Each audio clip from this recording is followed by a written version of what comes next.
Madam President, rarely do I come to the floor of this body to discuss particular individuals, but I understand how painful and injurious it is when a person's character, reputation, and patriotism are attacked without concern for fact or fairness. It's for that reason that I come to the floor today to speak regarding the attacks recently on a fine and decent American, Huma Abedin. Over the past decade, I've had the pleasure of knowing her during her long and dedicated service to Hillary Rodham Clinton, both in the United States Senate and now in the Department of State.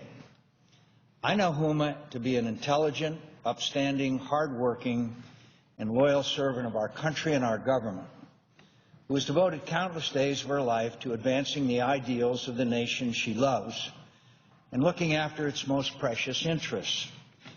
That she has done so while maintaining her characteristic decency, warmth, and good humor is a testament to her ability to bear even the most arduous duties with poise and confidence.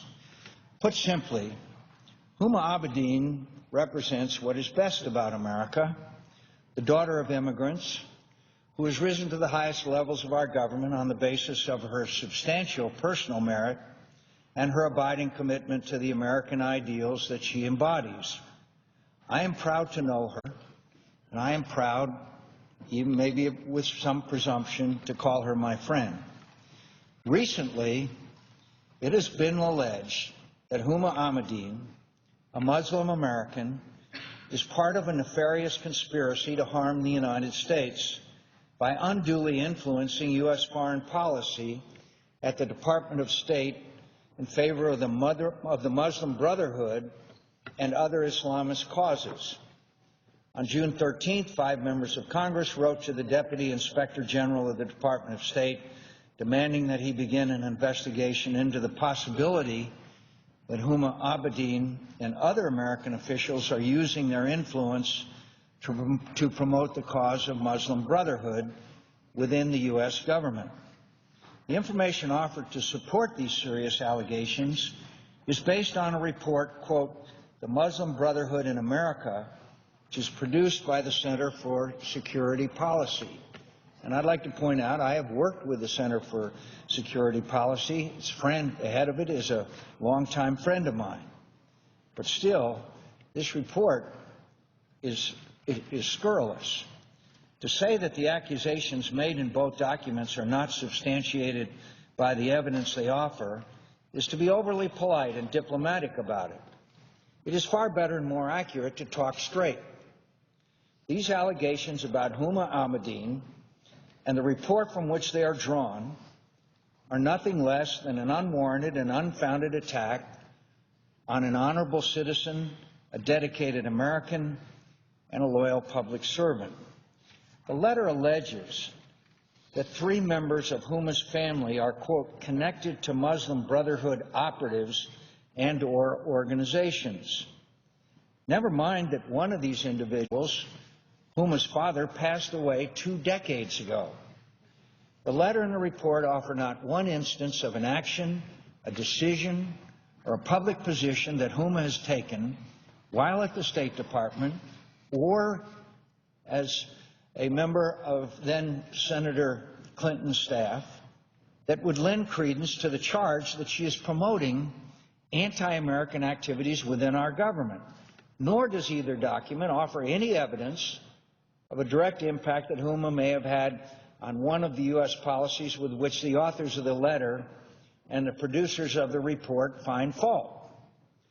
These sinister accusations rest solely on a few unspecified and unsubstantiated associations of members of Huma's family, none of which have been shown to harm or threaten the United States in any way.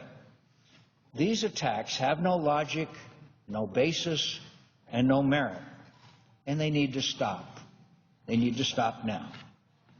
Ultimately, what is at stake in this matter is larger even than the reputation of one person. This is about who we are as a nation and who we aspire to be.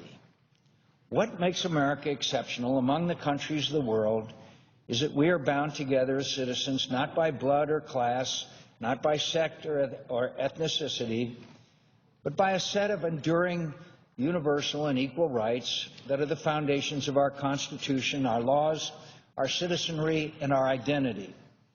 When anyone, not least a member of Congress, launches specious and degrading attacks against fellow Americans on the basis of nothing more than fear of who they are and ignorance of what they stand for, it defames the spirit of our nation, and we all grow poorer because of it.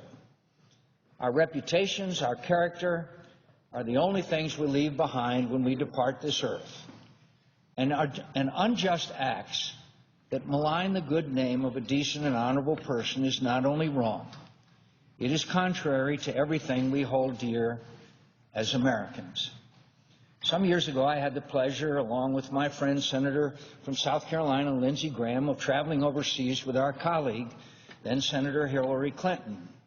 By her side, as always, was Huma, and I had the pleasure of seeing firsthand her hard work and dedicated service on behalf of the former senator from New York, a service that continues to this day at the Department of State and bears with it its significant personal sacrifice for Huma Abedin. I have every confidence in her loyalty to our country, and everyone else should as well. All Americans owe her a debt of gratitude for her many years of superior public service.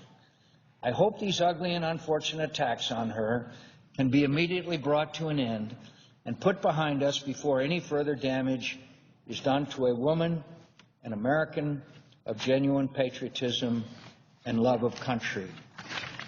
Mr. President, I suggest the absence of quorum.